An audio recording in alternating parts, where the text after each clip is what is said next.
In the dusty town square of Clearwater Junction, 1874, a 10-year-old girl named Molly stands on an auction block, her small hands trembling as she faces a crowd of bidders. She has scrubbed floors, hauled water, and mended clothes since she could walk. Now, with tears streaming down her sun-weathered cheeks, she does something no one expects. She speaks. "Don't bid on me," she pleads, her voice breaking. "I've served all my life. Please, just let me be." The crowd falls silent, some moved, others annoyed by the interruption. Then, from the back, a tall cowboy in a gold-trimmed coat steps forward. His bid silences every voice in that square. But why would a wealthy stranger pay a fortune for a child everyone else considered worn out? Before we jump back in, tell us where you're tuning in from. And if this story touches you, make sure you're subscribed, because tomorrow I've saved something extra special for you. 3 years before that auction block, Molly had known a different life. Her parents, Daniel and Grace, had staked a claim on 60 acres just west of Clearwater Junction, where the prairie grass grew tall enough to hide a child, and the wind carried the scent of sage and possibility. Her father had built their cabin with his own hands, each log notched and fitted with the care of a man who believed in permanence. Her mother had planted a vegetable garden and hung curtains in the windows, small acts of civilization against the vast indifference of the frontier. Molly remembered her mother's hands most clearly. They were never still, always warring, mending, kneading bread, braiding Molly's hair in the mornings before the sun had fully risen. Grace had taught her daughter to read from a small, worn prayer book, tracing each word with a fingertip calloused from labor, but gentle in its guidance. "Words are freedom," her mother had told her. "No matter what happens, if you can read, you can learn, and if you can learn, you can choose your own path." The fever had come in late autumn, creeping through the valley like a thief. First her father fell ill, then her mother 3 days later. Molly had tried to care for them both, fetching water from the creek, pressing cool cloths to their burning foreheads, praying the words from that prayer book until her voice went hoarse. But prayer could not stop the fever any more than it could hold back winter. Her father died on a Tuesday. Her mother lingered until Friday, long enough to press that prayer book into Molly's hands and whisper words the girl would replay in her mind for years to come. "Be strong, my darling. Be clever. Survive." The neighbors had come after, people Molly barely knew, their faces a blur of pity and calculation. There was talk of sending her east to an orphanage, but the cost of passage was more than anyone had to pay. Someone suggested she could work to earn her keep. She was small but sturdy, old enough to be useful. And so, at 7 years old, Molly had been taken in by Martha Crowley, the widow who ran the boarding house on Main Street. Martha was not cruel by the standards of the time, but she was not kind either. She operated on a simple principle: everything had a price, everyone had a use. Molly scrubbed floors, hauled water, washed linens, and served meals to the men who rented rooms by the week or the month. Cowboys, miners, drifters, gamblers, men who smelled of whiskey and tobacco, whose eyes sometimes lingered too long, whose rough laughter filled the dining room each evening. The boarding house was a narrow 2-story building that leaned slightly to the left, as though tired from years of bearing witness to humanity's lesser moments. Molly's room was more of a closet, tucked beneath the back stairs, barely large enough for a thin mattress and a wooden crate where she kept her few possessions. The prayer book lived under her pillow, its pages soft from years of handling, some of the words faded to ghosts of ink. Clearwater Junction itself was a town born of necessity rather than vision. It sat at the intersection of 2 cattle trails and a stage route, which made it a natural stopping point for anyone moving through the territory. The main street was a single row of false-fronted buildings: the general store, the saloon, the marshal's office, the church, and a handful of others that changed hands and purpose with the seasons. Dust covered everything in summer, Mud claimed the streets in spring and fall. Winter brought a cold that seemed to seep into your very bones and settle there until April. Sheriff Hayden Briggs ruled the town with a hand that was iron, beneath a glove of respectability. He was a tall man with a handlebar mustache and eyes the color of creek water after a storm, pale and hard to read. He collected fees and fines with religious devotion, and everyone knew that a portion of every transaction in Clearwater Junction found its way into his pockets. The child auctions were his particular innovation, a system he had helped establish across 3 territories. Twice a year, the orphaned and the indentured were brought to the town square and offered to the highest bidder under the thin pretense of apprenticeship and guardianship. The auctions were presented as charitable acts, opportunities for children to learn trades and find homes. The reality was darker and more complex. Some children were genuinely taken in by families who needed extra hands and treated them decently. Others disappeared into mines or brothels or remote homesteads where no one asked questions about bruises or tears. The system relied on ignorance and deliberate blindness, on people choosing not to see what they did not want to acknowledge. Reverend Samuel Dutch provided the moral cover the operation required. He was a soft-spoken man with thinning hair and a face that seemed perpetually concerned, like someone who had just remembered something troubling but could not quite bring it to mind. Every Sunday, he preached about charity and Christian duty from the pulpit of the whitewashed church at the end of Main Street. He spoke of caring for orphans and widows, of being your brother's keeper. He never mentioned that he received a fee for every child processed through the auction system, or that his concern ended the moment the gavel fell and money changed hands. Molly had learned to navigate this world through observation and silence. She watched everything, forgot nothing, and spoke only when necessary. She learned which men at the boarding house could be trusted to leave her alone and which required her to move quickly through a room, eyes down, invisible as possible. She learned that Martha's moods could be predicted by the state of her finances, that the week after she paid her suppliers was the safest time to ask for an extra candle or a piece of soap. She learned that some kindnesses were genuine while others carried expectations she could not afford to meet.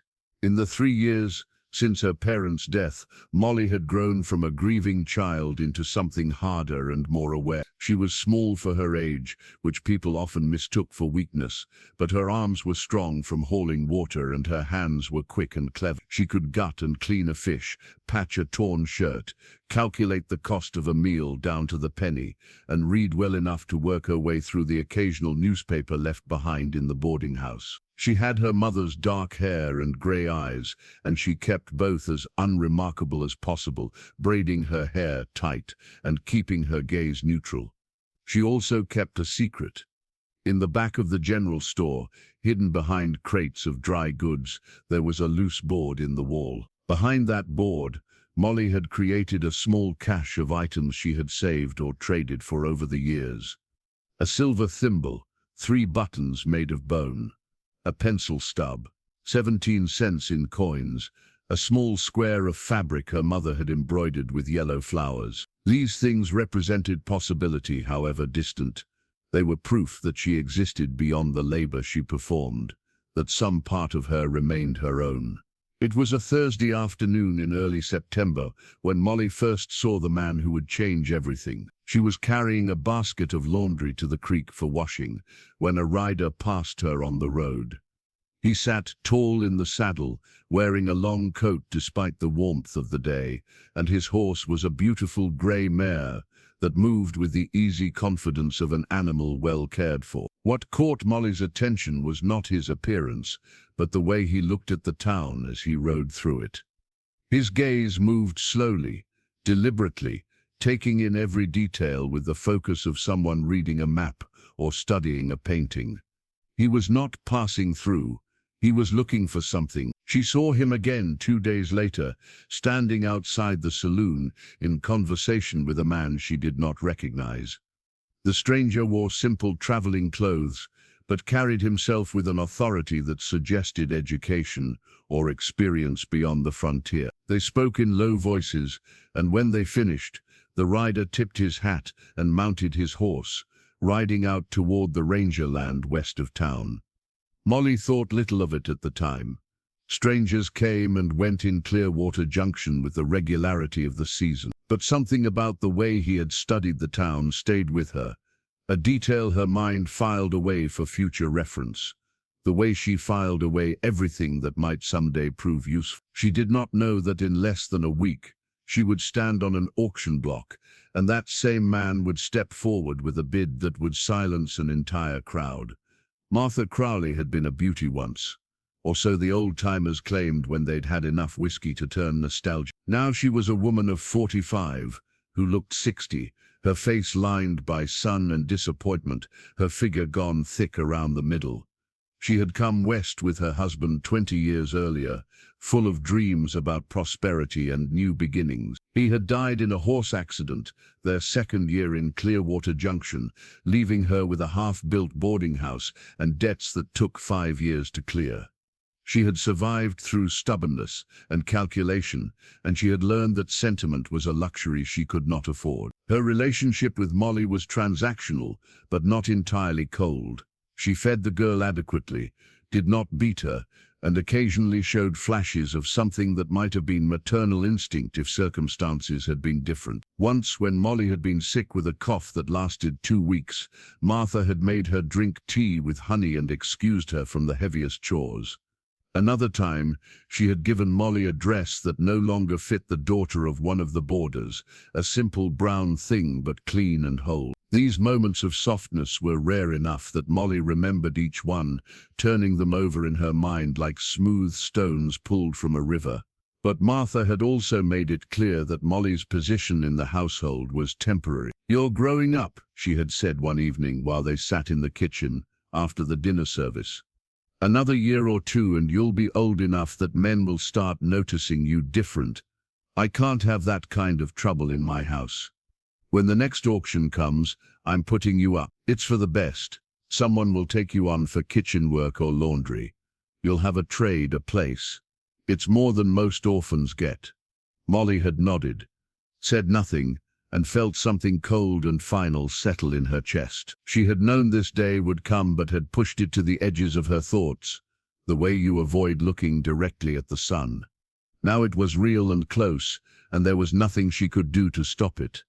The week before the autumn auction, Martha took special care with Molly's appearance. She made her wash her hair with soap, scrubbed her face until the skin was pink, and had her wear the brown dress even though it was not a workday. "You need to look presentable," Martha explained. "Healthy and strong. People need to see you're worth the investment." The words made Molly feel like livestock being prepared for market, and in a sense, she was. The night before the auction, Molly lay awake in her small room beneath the stairs, clutching her mother's prayer book. She read the familiar passages by candlelight, whispering the words her mother had taught her. She thought about running away, but where would she go? The frontier was vast and unforgiving. A 10-year-old girl alone would not last a week. She thought about her parents, about the cabin they had built, about the life that had been stolen by fever and fate. She thought about the small cash, hidden in the general store, her pathetic collection of treasures that represented nothing and everything. In the darkness, she made a decision. She would not go quietly. She would not stand on that block in silence while strangers decided her future. She would speak. She would tell them the truth.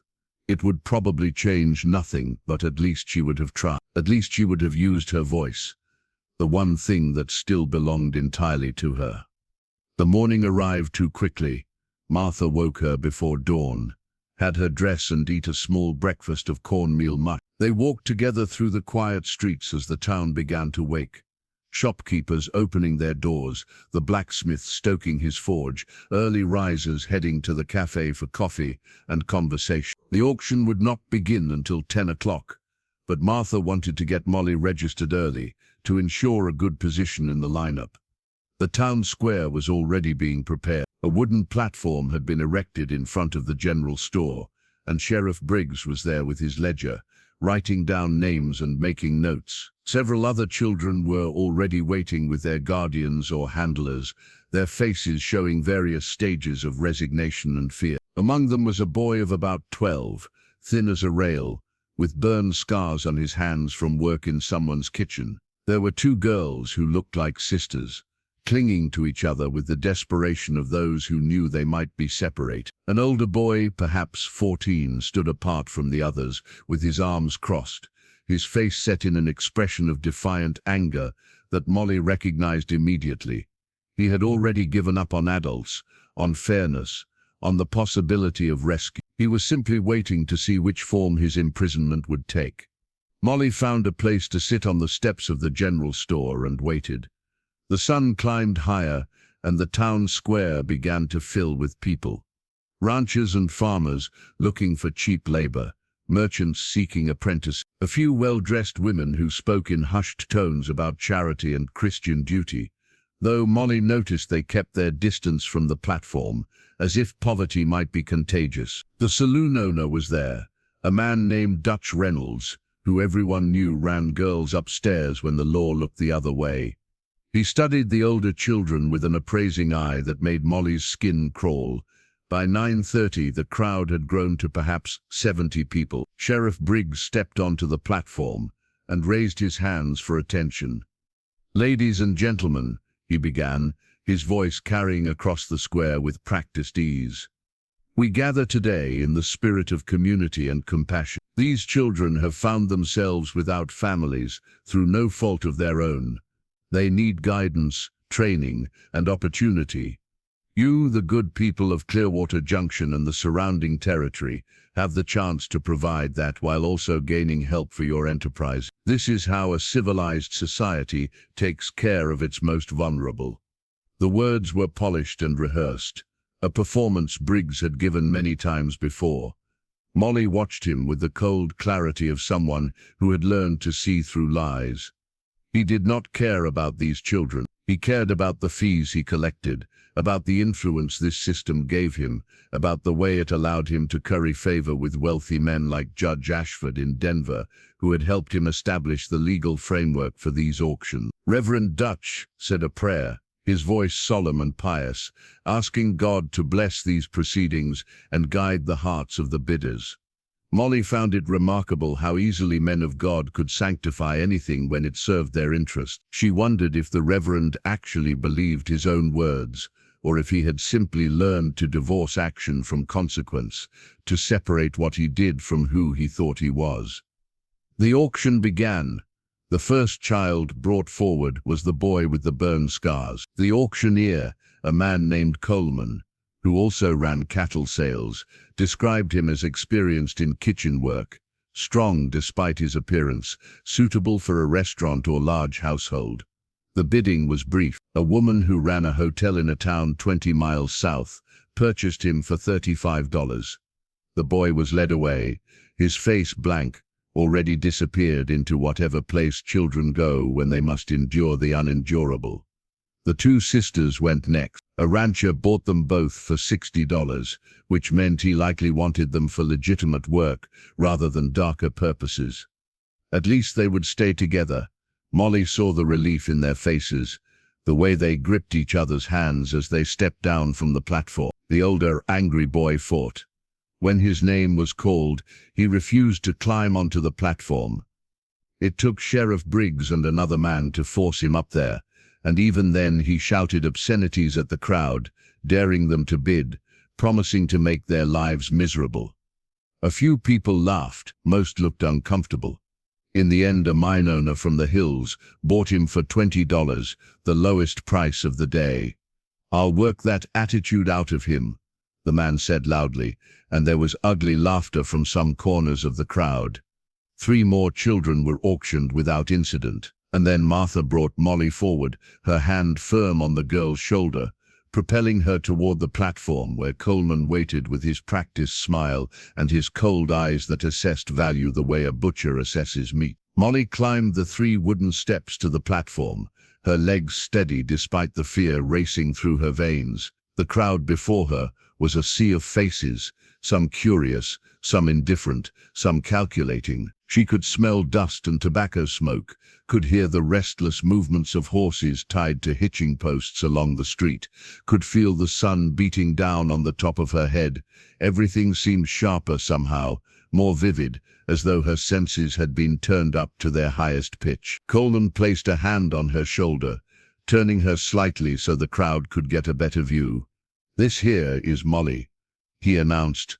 10 years old, strong, experienced in household work. She can cook, clean, sew, and she's been working at the Crowley boarding house for 3 years now. Martha Crowley herself can vouch for her character and capability. Opening bid is $20. There was a moment of silence. Molly felt that silence like a weight, like the held breath before a storm. And in that moment, she made her choice. She turned to face the crowd fully, lifted her chin, and spoke in a voice that was surprisingly steady. "Don't bid on me," she said. The words carried across the square, clear and deliberate. "I've served all my life. Please, just let me be." The words carried across the square, clear and deliberate. "I've served all my life. Please, just let me be." The effect was immediate. Conversation stopped. People turned to stare.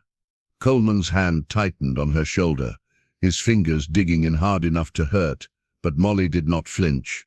She kept her eyes on the crowd, willing them to see her, to really see her, not as property to be purchased, but as a person making a desperate plea for dignity. Sheriff Briggs stepped forward, his face darkening. "Now, girl, that's enough of that. These good people are here to help you, to give you a future." "I don't want their help," Molly said, her voice wavering now but still audible. "I don't want to be sold. I just want to be left alone." Martha had gone pale, her lips pressed into a thin line. Reverend Dutch looked profoundly uncomfortable, as though someone had forced him to acknowledge something he preferred to keep hidden. Some people in the crowd seemed moved, their expressions softening. Others looked annoyed, as if Molly had committed some breach of etiquette by speaking her truth. $20, a voice called out. It was a farmer Molly recognized, a man with a wife and 6 children who likely needed help with an overwhelming workload. It was neither the best nor the worst possibility. 25, someone else counted. The bidding had begun despite her plea, and Molly felt something inside her crack. She had spoken her truth, and it had changed nothing. She was still standing on this platform, still being sold, still powerless. Tears began to stream down her face. Though she tried to hold them back, tried to maintain some shred of dignity. $30, the farmer called out again. And then, from the back of the crowd, a voice cut through the noise like a knife through cloth. $500. The square fell silent, heads turned, people shifted to see who had spoken.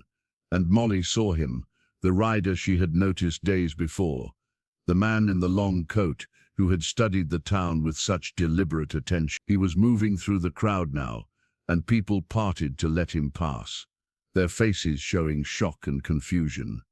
He was tall, perhaps in his early 40s, with dark hair going grey at the temples and eyes that were a startling blue. He wore a coat of fine wool, with gold thread worked into the trim, expensive boots, and a wide-brimmed hat that marked him as a man of the rangeland, but also of mean. At his hip was a revolver in a well-worn holster, carried with the ease of someone who knew how to use it, but did not need to prove anything.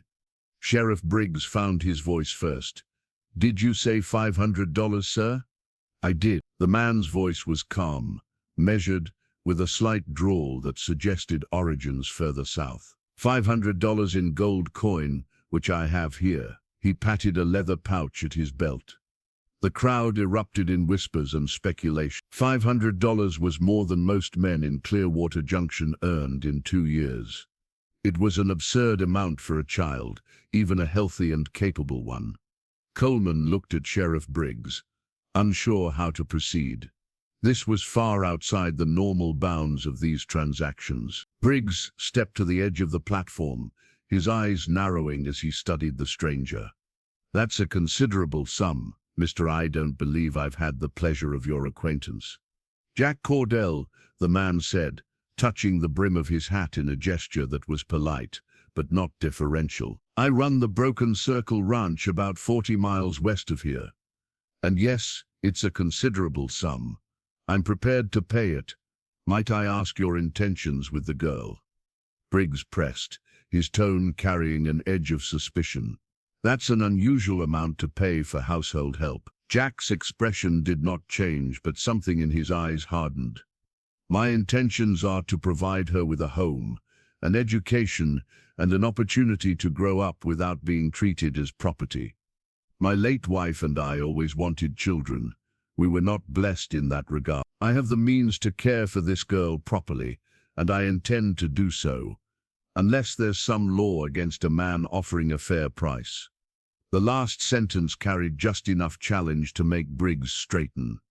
There were murmurs of approval from parts of the crowd. Whatever else could be said about the bid, it was legitimate, and the amount was far more than the county would see from any other buyer. Briggs was a corrupt man, but he was also a practical one. $500 meant larger fees, more influence, and the goodwill of a wealthy rancher. No law against it, Briggs said finally. If you can show you have the funds, the girl is yours. Jack opened the leather pouch and pulled out a handful of gold coins, letting them catch the sunlight. The metallic gleam was unmistakable. He counted out the appropriate amount onto a small table that had been set up for transactions, each coin making a solid sound as it hit the wood. The crowd watched in fascination, many of them never having seen that much gold in one place. Coleman completed the paperwork with shaking hands, having Jack sign the necessary documents, while Martha Crowley provided her mark as the girl's previous guardian. The entire process took perhaps 10 minutes, but to Molly, standing frozen on the platform, it felt like hours. She could not process what was happening. A stranger had just purchased her for an amount that seemed impossible, and she had no idea whether this was salvation or a different kind of doom. When the transaction was complete, Jack walked up the steps to the platform. He moved with the deliberate care of someone approaching a frightened animal, keeping his movements slow and visible. He stopped a few feet from Molly and crouched down so their eyes were level. "My name is Jack Cordell," he said quietly. His voice meant only for her. "I know you're scared. I know you don't know me or why I did this. But I promise you, I mean you no harm. You will not be a servant in my house. You will be cared for and protected. I'm going to take you away from here now, and on the ride to my ranch, I'll explain everything. Can you trust me enough for that?" Molly stared at him, searching his face for deception, for the hidden cruelty she had learned to expect from adults who made promises.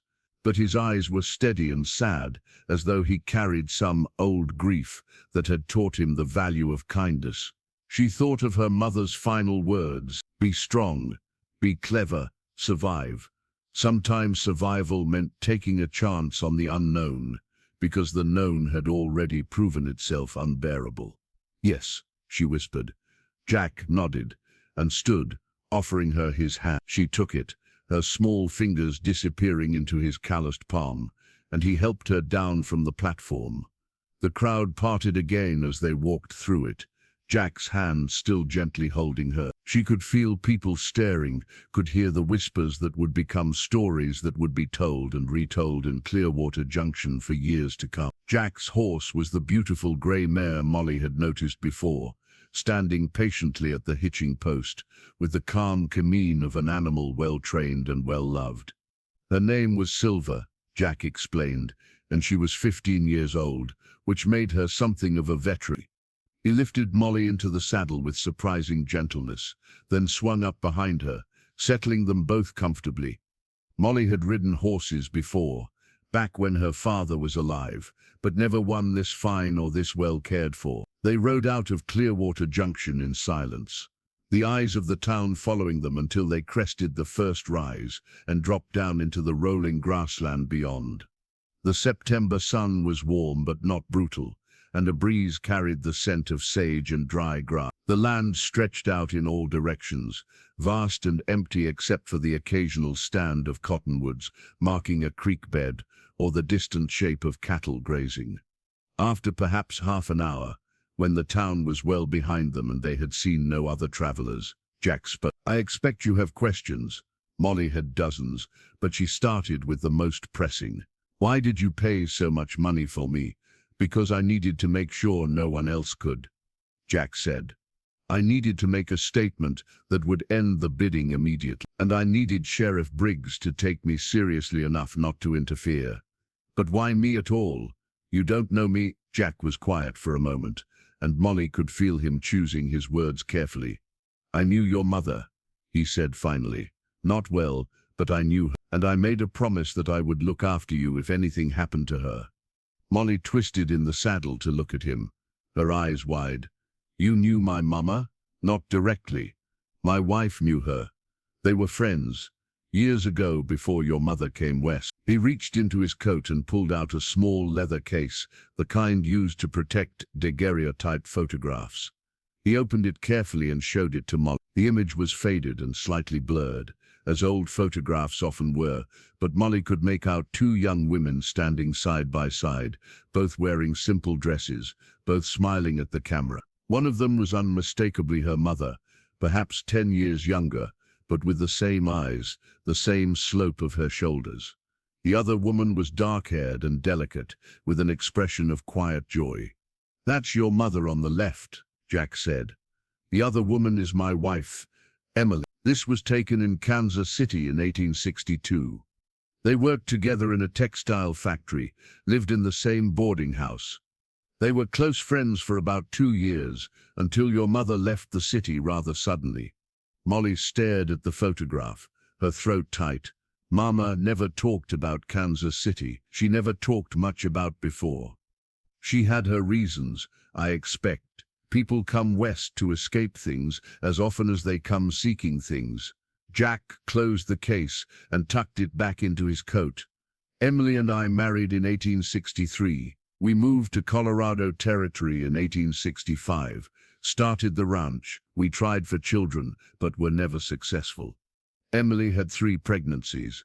We lost all 3, the last one taking her life in 1872. His voice remained steady, but Molly could hear the old grief beneath the words, could sense the careful control it took to speak about such loss, without breaking. "I'm sorry," she said, because her mother had taught her that some sorrows demanded acknowledgement. "Thank you." Jack guided Silver around a rocky outcropping. "Before Emily died, she made me promise something. She had kept in touch with your mother through letters, though the correspondence was irregular. She knew your mother had married, had a child, was struggling on a homestead. Emily made me promise that if anything happened to your mother, I would find you and make sure you were cared for." Molly absorbed this information slowly, turning it over in her mind. "How did you find me?" "It took time. After Emily died, I was lost for a while. Grief does that to a person. It wasn't until last year that I remembered the promise and had the strength to honor it. I hired someone to track down your mother's correspondence, to find out where she had gone. By the time I learned she had died and you had ended up in Clearwater Junction, nearly 2 years had passed. I came as soon as I could." They rode in silence for a while, the rhythmic sound of Silver's hooves and the creak of leather filling the space between words. Molly felt something shifting inside her, some tightly held tension beginning to loosen. This man was a stranger, but he had known her mother, or at least known someone who loved her mother. That connection felt important, a thread that tied her to the past in a way she had thought lost forever. "What happened to my mama in Kansas City?" Molly asked. "Why did she leave?" Jack hesitated. "That's a story your mother should have told you herself, and I don't know if it's my place to tell it now. What I can say is that she made a difficult choice in a situation where there were no good options. She left to protect herself and to start over. There's no shame in that." Molly accepted this, understanding that some stories required time before they could be fully told. They stopped near a creek to rest the horse and eat. Jack had brought food in his saddlebags, bread and cheese and dried beef, along with a canteen of water. They sat on a fallen log while Silver drank from the creek, and Molly ate carefully, still not entirely trusting that this was real, that she was not going to wake up in her small room beneath the stairs at the boarding house. "Tell me about your ranch," she said between bites. Jack's expression softened. "The Broken Circle is about 3,000 acres of grazing land with good water sources. I run about 500 head of cattle plus horses. I have 3 people who work for me full-time. Old Samuel is my foreman, been with me since I started the place. He was a Buffalo soldier, cavalry, served 20 years before he retired. Maria is the cook and housekeeper, came up from Mexico 8 years ago. And there's Thomas, he's 16 now, been with me for 2 years." "How did Thomas come to you?" Molly asked, sensing there was a story there. "Similar to how you came to me. I found him working in a mine up in the hills, indentured to a man who treated him worse than the mules. I bought out his contract and brought him to the ranch. He's good with horses, learning to read, thinking about maybe becoming a blacksmith someday." Molly felt a flicker of hope. "So I won't be the only child there." "No, though Thomas is more young man than child at this point. He's been through hard things, same as you, but he's found his footing at the ranch. I think you will too, given time." They continued riding as the afternoon stretched toward evening. The land began to change subtly, the grass becoming thicker, small hills giving way to larger ones. In the distance, Molly could see mountains, their peaks still touched with snow despite the season. The sky was enormous, streaked with clouds that caught the lowering sun and turned shades of orange and purple. As darkness approached, Jack made camp in a hollow sheltered by rock. He built a fire with practiced efficiency, moving with the economy of motion that comes from years of outdoor living. He unsaddled Silver, rubbed her down, and picketed her where she could graze. Then he set about making coffee and heating beans in a small pot. Molly watched all of this, noting how he did everything himself, how he did not order her to help or expect her to serve him. When the food was ready, he handed her a tin plate and a spoon, then filled his own plate and sat across the fire from her. "Tomorrow we'll reach the ranch by mid-afternoon," he said. "I want you to understand something before we get there. You're not a servant. You're not hired help. You'll have chores, same as everyone else, because running a ranch requires work from all hands. But you'll also have time to yourself, time to read, to learn, to be a child. You'll have your own room, your own space. And if you decide after some time that you want to leave, that you want to go somewhere else, I'll help you do that. You're not a prisoner." Molly looked at him across the firelight, searching his face again for deception. "Why would you do all this? You don't owe me anything." "I owe Emily," Jack said simply. "I owe her the promise I made. And maybe I owe myself the chance to do something right after spending too long in grief." He poked at the fire with a stick, sending sparks spiraling up into the darkness. "When Emily died, I thought about selling the ranch, about just drifting, until I drifted away entirely. But that's not what she would have wanted. She believed in building things, in making things better. Finding you, helping you, that's a way of honoring her memory." They sat in comfortable silence for a while, the fire crackling between them. Above, the stars were beginning to emerge, more stars than Molly had ever seen, the sky vast and clear without the smoke of town to obscure it. She thought about her mother, about the photograph, about the strange chain of connections that had led her from an auction block to this campfire, with this quiet, sad man who seemed determined to keep a promise to his dead wife. "Thank you," she said finally, the words feeling inadequate, but necessary. Jack nodded. "Try to get some sleep. I've laid out blankets for you near the fire. We have a long ride tomorrow." Molly settled into the blankets, which smelled of horse and smoke, and something else, something clean that might have been soap. She clutched her mother's prayer book, which she had managed to keep with her through everything. The fire was warm. The night was cool, and for the first time in 3 years, she felt something that might have been safety. She woke once in the night to find Jack sitting up, keeping watch, his rifle across his lap. He glanced at her and nodded, but said nothing, and she drifted back to sleep, knowing that someone was standing guard, that she was not alone.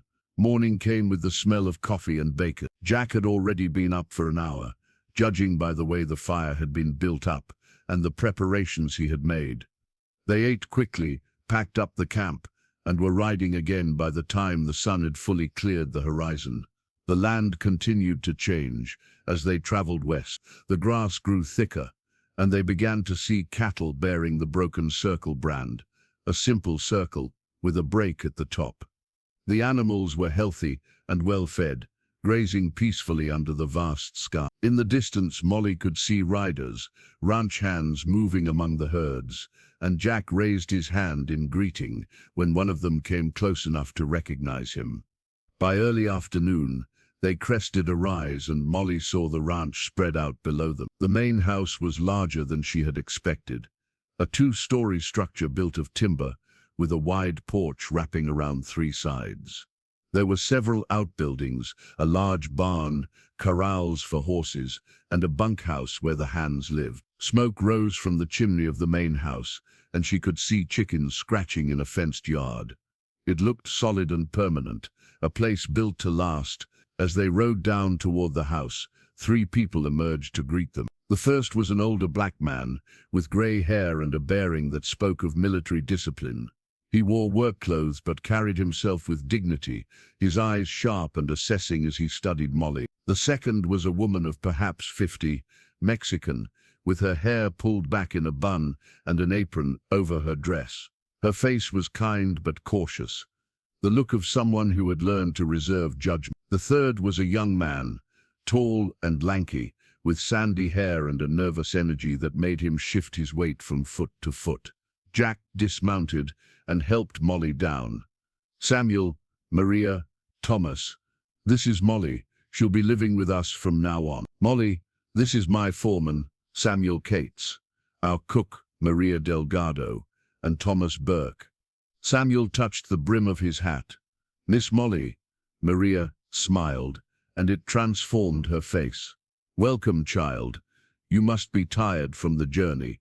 Come inside, I'll get you something to drink." Thomas just stared, clearly unsure how to react to another young person invading his space.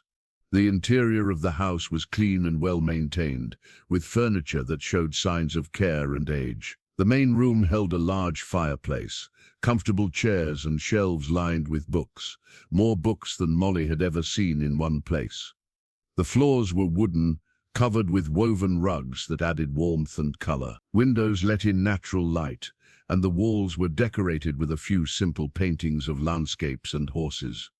Maria led Molly upstairs to a bedroom that took her breath away. It was not large, but it was entirely her own, with a real bed, a dresser, a washstand with a pitcher and basin, and a window that looked out over the ranch toward the mountains. The quilt on the bed was beautiful, pieced together in a pattern of blues and greens, and there was a small lamp on the bedside table. "This was to be the nursery," Maria said quietly. "Senora Emily prepared it before she died. Senor Jack has kept it ready, I think hoping for a day like this. You are welcome here, child. I hope you will be happy."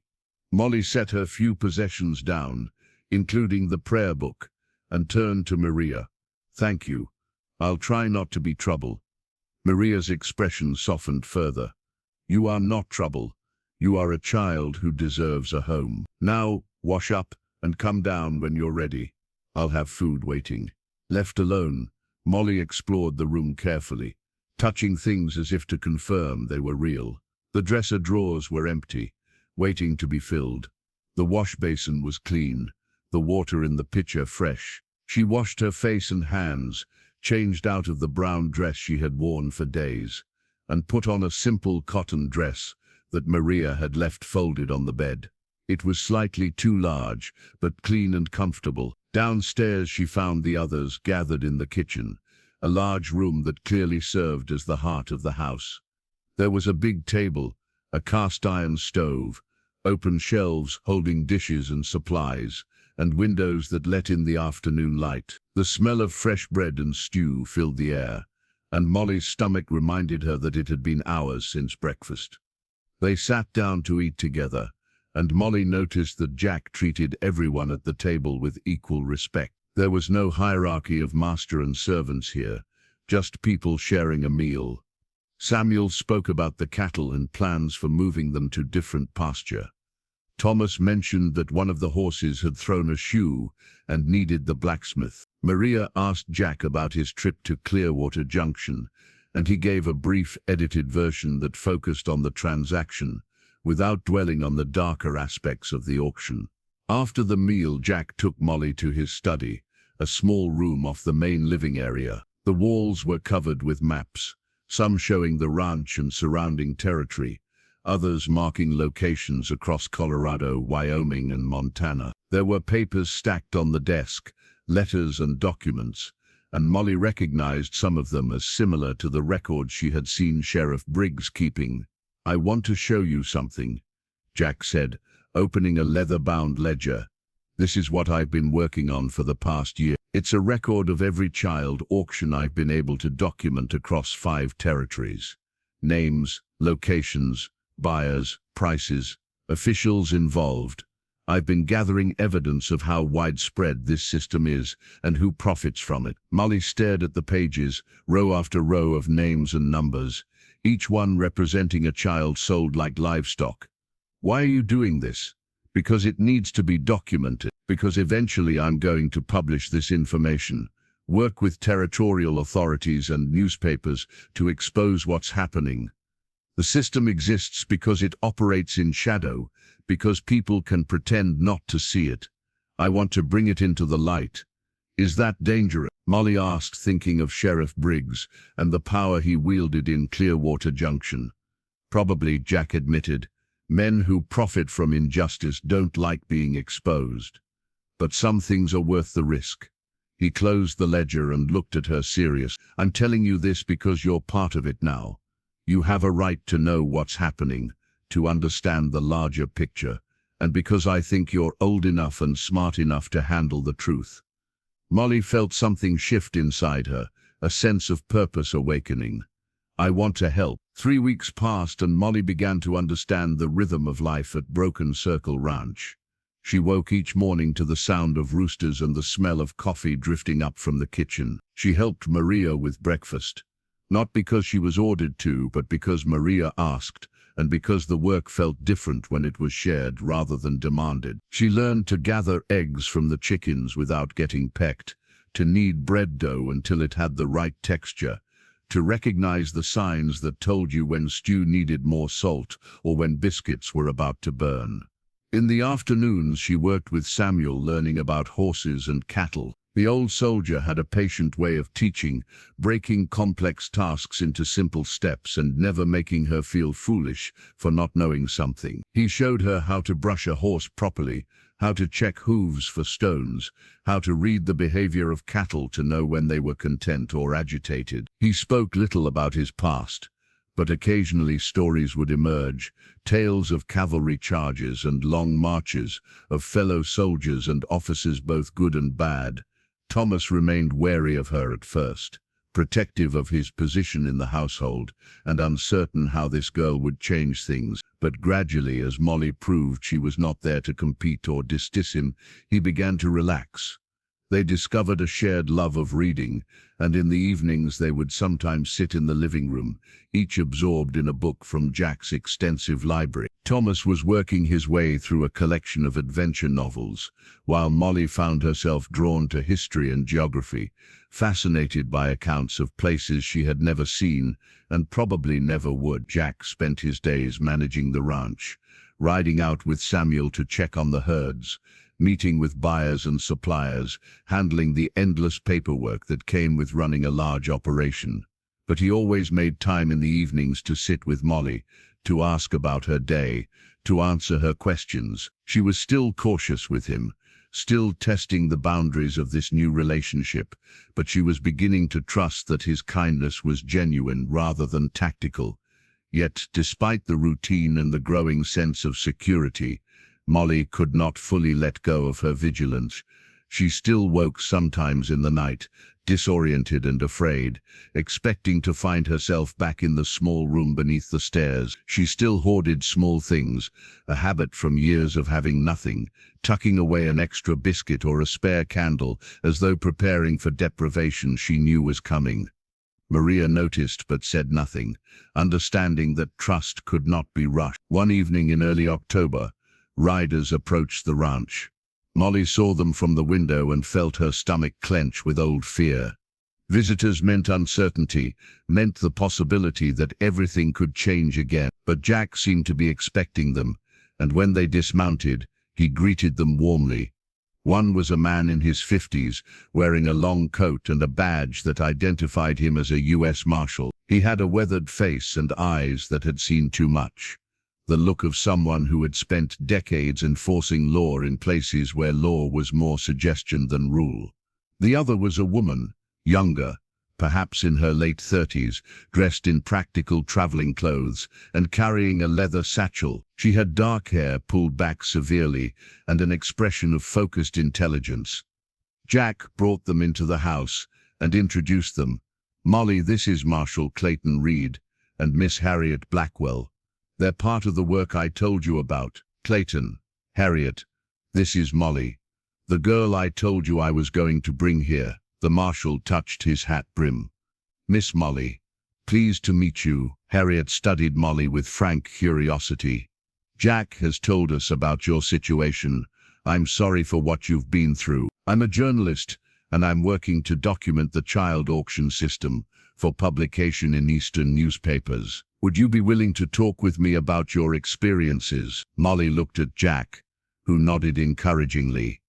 "You don't have to if you don't want to, but your story matters. It could help other children." Molly considered this. The idea of telling her story to a stranger felt exposing, like opening a wound that had just begun to heal. But she also understood what Jack was trying to do, understood that her silence would only protect the people who had profited from her suffering. "I'll talk to you," she said. They gathered in the living room, and Harriet pulled out a notebook and pencil. She asked questions gently but thoroughly, about Molly's parents, about their death, about life with Martha Crowley, about the auction. Molly answered as honestly as she could, and found that speaking the truth aloud, having someone write it down as though it mattered, was both painful and strangely liberating. Marshal Reed listened carefully, occasionally interjecting with clarifying questions. When Molly finished, he leaned forward, his expression serious. "What you've described is part of a pattern we've been tracking across multiple territories. Sheriff Briggs is just one player in a larger network. There are judges, politicians, businessmen, all profiting from this system. The challenge is that it's technically legal. The laws were written to allow it, dressed up as charity and opportunity. But laws can be changed," Harriet said, her voice firm. "Public pressure can force that change. That's why documentation matters, why stories like Molly's need to be told. People in Boston and New York and Philadelphia, they don't see this happening. They think the frontier is about opportunity and freedom. They need to understand the cost, who pays it, and how the powerful exploit the vulnerable." Jack had been standing by the window, looking out at the darkening landscape. Now he turned back to the group. "Clayton, what's the situation with territorial authorities? Are they willing to investigate?" The marshal's expression darkened. "Some are. Most aren't. Too many have connections to the people we'd be investigating. I've been granted federal jurisdiction in certain cases, but it's limited. We need overwhelming evidence, multiple witnesses, documentation that's irrefutable. Even then, it's going to be a fight." "What about Judge Ashford in Denver?" Jack asked. "Have you made progress there?" Molly noticed something shift in the room, a tension that had not been present before. Harriet and Clayton exchanged glances, and Clayton's jaw tightened. Ashford is the key to the whole operation. He helped draft the territorial laws that make the auctions legal. He has connections to governors and senators. Going after him directly would require evidence so solid that he couldn't buy or threaten his way out of it. Do we have that evidence? Jack pressed. We're getting closer, Harriet said. I've been tracking his financial records, property holdings, correspondence. There are connections to auction organizers across 5 territories, payments that don't quite add up to legitimate legal work. But it's circumstantial. What we need is something definitive, something that ties him directly to exploitation or fraud.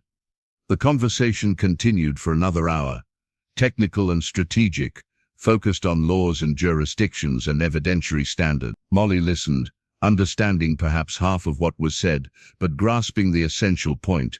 The system that had sold her was vast and well protected, and dismantling it would require more than good intention. When Marshall, Reed, and Harriet finally prepared to leave, riding out into the night toward whatever town or territory their investigation took them next, Molly felt both hope and frustration. Hope that someone was fighting, that her story mattered. Frustration that justice moved so slowly, that children were still being sold while adults debated legal technicalities. That night, as she lay in bed, Molly overheard voices from downstairs.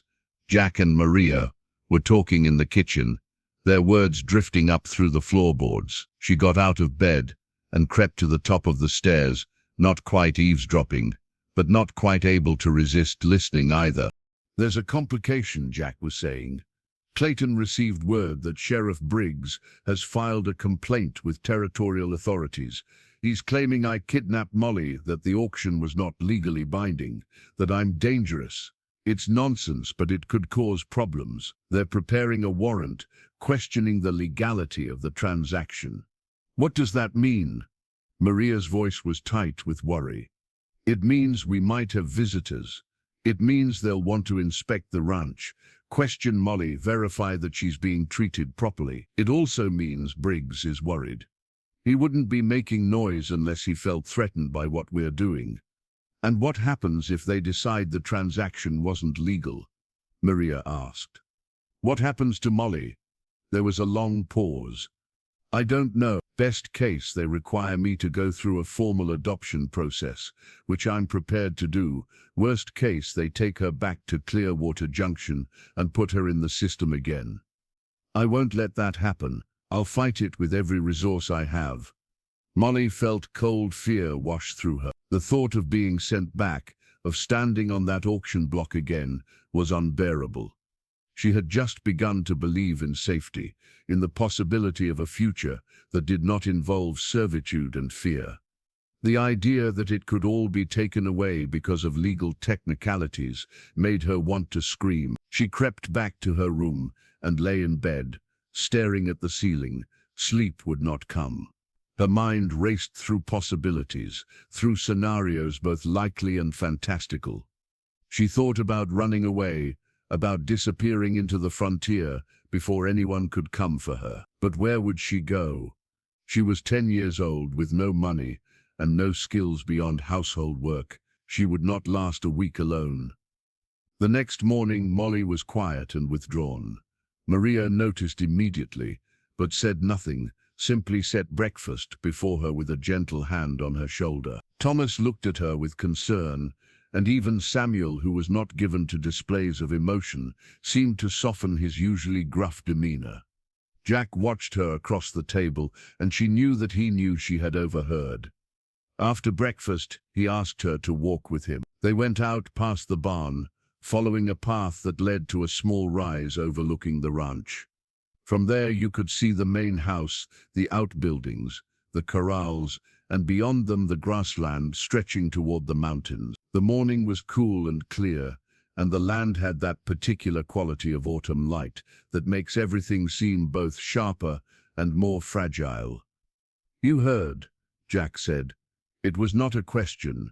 I didn't mean to eavesdrop."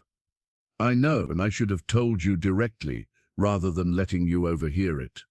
He was quiet for a moment, choosing his words. "Sheriff Briggs is trying to cause trouble because he's afraid of what we're doing. The complaint is theater. a way to harass us and slow down our work. But it's also real, and we need to take it seriously. What if they take me back? Molly asked, her voice small. Jack crouched down so he was eye level with her, just as he had on the auction platform. I will do everything in my power to prevent that. I have money, I have lawyers, I have friends in territorial government. More importantly, I have the truth. You are safe here, you are cared for, and anyone who looks at this situation honestly will see that. But I also need to be honest with you about the risk, about the fact that powerful people feel threatened by what we're trying to expose. I don't want to go back, Molly said, and tears began streaming down her face, all the fear and uncertainty she had been holding inside breaking loose. I don't want to be sold again. I don't want to scrub floors and be afraid all the time. I just want to stay here. Jack pulled her into a hug, and she let herself be held, let herself cry in a way she had not allowed herself to cry since her parents died. He did not tell her everything would be fine, did not make promises he could not keep. He simply held her and let her grieve for all that she had lost, and all that she might lose still. When the tears finally subsided, they sat together on the rise, watching the ranch below them. I want you to know something, Jack said. No matter what happens, you are not alone. You have people who care about you, who will fight for you. That's something no one can take away, not with warrants or legal challenges or threats. You matter, Molly. Your life has value beyond what you can do for others, and that truth will outlast all of this. Molly nodded, not entirely convinced, but wanting to believe. They sat there a while longer, and then walked back down to the ranch, where Maria had fresh bread cooling and Thomas was working with one of the young horses in the corral. Life continued, even when everything felt uncertain, and there was something reassuring in that simple fact. Over the following days, Molly found solace in routine and in the quiet friendship that was developing with Thomas. One afternoon, while they were both in the barn helping Samuel with repairs, Thomas finally opened up about his own story. He had been orphaned at 8 when his father, a miner, died in a collapse. His mother had died giving birth to him, so he had no other family. A mine owner had taken him on as indentured labor, claiming he was providing charity by giving the boy food and shelter in exchange for work. I worked in the mine for 4 years, Thomas said, his voice flat as though recounting facts rather than memories. 12 hours a day in the dark, hauling ore, breathing dust. The man who owned my contract, he didn't see me as a person. I was just labor that didn't need to be paid. When I got hurt, when a cart crushed my hand, he didn't get a doctor, said I was clumsy and that I'd work it off. He held up his left hand, and Molly saw that 2 fingers were crooked, healed badly from a break that had never been properly set. Jack found me because he was investigating labor practices at the mines. He bought out my contract for $200, brought me here, got me a real doctor who said the hand would never work quite right, but could be better with exercises. I've been here 2 years now, and I'm learning things, reading, writing, working with horses. Jack says if I want to, I can apprentice with a blacksmith in town next year. Do you ever think about going back? Molly asked, to see if there are other kids still there. Thomas's expression hardened. All the time. But Jack says we have to be smart about it, that if we move too fast, we'll just get shut down and nothing will change. He's working on it, documenting everything, building a case. It's slow, but it's the only way that might actually work. Molly understood the frustration in his voice, the desire to act immediately warring with the practical understanding that real change required patience and strategy. They worked in silence for a while, and then Thomas said something that surprised her. I'm glad you're here. It was lonely before, being the only young person on the ranch, and you're smart. You see things. It was perhaps the longest compliment anyone had ever paid her, and Molly felt warmth spread through her chest. Thank you. I'm glad I'm here too. That evening Jack called a meeting in the living room. Samuel, Maria, Thomas, and Molly all gathered while Jack spread maps and documents across the large table. I want everyone to know what we're facing, he said. I don't believe in keeping people in the dark, especially not the people who live under this roof. You all have a stake in this. He explained about the warrant, about Sheriff Briggs's complaint, about the territorial officials who might arrive to investigate. He also explained about the larger investigation into Judge Ashford and the network of officials profiting from child auctions. We're getting close to something significant, he said. Harriet has uncovered financial records that show payments from Ashford to auction organizers in multiple territories. Marshall Reed has testimony from 3 other children about abuses in the system. What we need now is something that directly ties Ashford to fraud or exploitation, something so clear that even his political connections can't protect him. Samuel spoke up, his voice measured. And what happens if these officials show up and decide Molly shouldn't be here? What's the plan? The plan is to cooperate fully, to show them that Molly is safe, cared for, and happy, to demonstrate that the auction transaction was legal and that my intentions are exactly what I claimed them to be.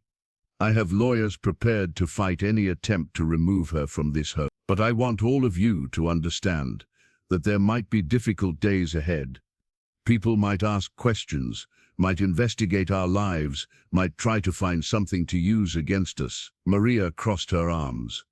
Let them come. This child has a home here, and anyone with eyes can see she's better off than she was. We'll tell them the truth, and the truth will have to be enough. Thomas nodded agreement. We stick together. That's what families do. The word hung in the air. Families. It was the first time anyone had said it directly, had named what was slowly forming among this unlikely group of people, brought together by circumstance and Jack's determination to honor a promise to his dead wife. 2 weeks later, Harriet Blackwell returned to the ranch, arriving just after dawn, with her horse lathered and her face showing the strain of hard travel. Jack was already up, working in his study, and he met her at the door before she could knock. Molly, who had been helping Maria prepare breakfast, heard urgent voices and came to the doorway of the kitchen. You need to see this, Harriet said, pulling documents from her satchel. Her hands were shaking slightly. Whether from exhaustion or excitement, Molly could not tell. I found something in the county records office in Denver. It took weeks of searching through old property transfers and birth registries, but I found it. Jack led her into the study, and Molly followed, drawn by the intensity in Harriet's voice. Maria appeared behind her, and soon Samuel and Thomas had joined them as well. The entire household gathered to hear whatever news had brought Harriet, racing through the night. Harriet spread papers across Jack's desk, her finger tracing lines of faded ink. I was researching Judge Ashford's background, looking for connections to the auction system, when I stumbled onto something else entirely. In 1864, there was a birth registered at a county hospital in Denver. Twin girls, born to a woman named Grace Hartley. Molly felt her heart stop. Hartley had been her mother's maiden name, the name she had used before marrying Daniel and becoming Grace Morrison. My mother. Harriet looked at her with an expression of compassion and barely suppressed excitement. Yes. Your mother gave birth to twin daughters on March 5th. According to these records, one child remained with the mother. The other was adopted immediately, taken by a wealthy family through a private arrangement. The adoption was handled by a lawyer who at the time was a junior partner in a firm that later became very prominent in territorial politics. Jack leaned forward studying the documents. Who was the lawyer? A man named Victor Ashford. He wasn't a judge yet, just an ambitious young attorney building connections, and the family who adopted the child. The document lists them as Victor and Catherine Ashford. They named the girl Ruth. The words seemed to echo in the small room. Molly tried to process what she was hearing, but her mind felt slow, unable to grasp the implications. I have a sister? A twin sister, Harriet confirmed. You were separated at birth. Your mother kept you and took you west with her when she left Denver. Ruth was raised by the Ashfords as their daughter. According to other records I found, Catherine Ashford died in 1871, which means Ruth has been raised by Victor Ashford alone for the past 3 years. Jack's expression had gone cold and hard. So the man who helped create the legal system that allows children to be sold at auction has been raising one of those children as his own daughter. The hypocrisy is staggering. It's more than hypocrisy, Harriet said. It's evidence of how the system works. Ashford facilitated an adoption that was probably not entirely legal, took a child from a woman who was likely desperate and alone, and has built his reputation partly on being a devoted father to Ruth, while profiting from the sale of other people's children. If this becomes public, it could destroy him. Molly felt dizzy. She sat down heavily in one of the study chairs, her mind racing. She had a sister, a twin, someone who shared her blood, her beginnings, who might have her mother's eyes or her father's stubborn chin. Someone who had grown up in luxury and privilege while Molly had scrubbed floors and hauled water. Someone who called Victor Ashford father. Does she know? Molly asked. Does Ruth know she was ousted? I don't know, Harriet admitted. The adoption records were sealed, buried in archives that took considerable effort to access. It's possible Ashford never told her. It's also possible he told her some version of the story that paints him as her savior, rather than someone who profited from her mother's desperation. We need to find out, Jack said. We need to know what Ruth knows, what her situation is, whether she needs help. Maria stepped forward and placed a hand on Molly's shoulder. This is a lot for the child to take in. Perhaps we should let her process this before we make plans. But Molly shook her head. No. I want to know everything. I want to understand. She looked at Harriet. What else did you find out about her? About Ruth? Harriet pulled out another document, this one a more recent newspaper clipping. Ruth Ashford is 13 years old now. She attends a private academy in Denver, is reportedly accomplished in music and literature, and appears regularly at social functions with her father. By all accounts, she's being raised as a proper young lady of society. The newspapers mention her occasionally in society columns, always in glowing terms. She's 3 years older than me, Molly said slowly. She's had 13 years of education, safety, comfort. While I was sleeping under stairs and scrubbing floors, she was learning piano and going to parties. Jack heard the bitterness in her voice and spoke gently. That's not her fault, Molly. She didn't choose this any more than you did. Your mother made an impossible choice in desperate circumstances. She gave one daughter to a family who could provide for her, and kept the other. We don't know what she was facing, what pressures or threats forced her hand. I know, Molly said, and she did know, intellectually, but knowing did not ease the ache of learning that her entire life could have been different, that somewhere she had a sister who had been spared everything Molly had endured. I want to meet her. I need to see her, to know if she even knows I exist. That's going to be complicated, Harriet said. Ruth lives in Ashford's mansion in Denver, attended by servants, surrounded by his social circle. Getting access to her without alerting Ashford will be difficult. And even if we manage it, we don't know how she'll react. She may not believe. She may be loyal to Ashford. She may not want anything to do with a sister she never knew existed. Samuel, who had been listening quietly, spoke up. Seems to me this changes the whole situation. If we can prove Ashford adopted one of your mama's children while building a system that profits from selling other people's children, that's the kind of hypocrisy that might actually break through his political protection. People can ignore a lot of things, but they don't like being made fools of. And Ashford's been presenting himself as a champion of family values while doing this. That's exactly right, Harriet agreed. This could be the evidence we need to expose the entire system. But it also puts both girls at risk. If Ashford feels threatened, there's no telling what he might do to protect himself. Jack was quiet for a long moment, his expression troubled. Finally, he looked at Molly. This has to be your choice.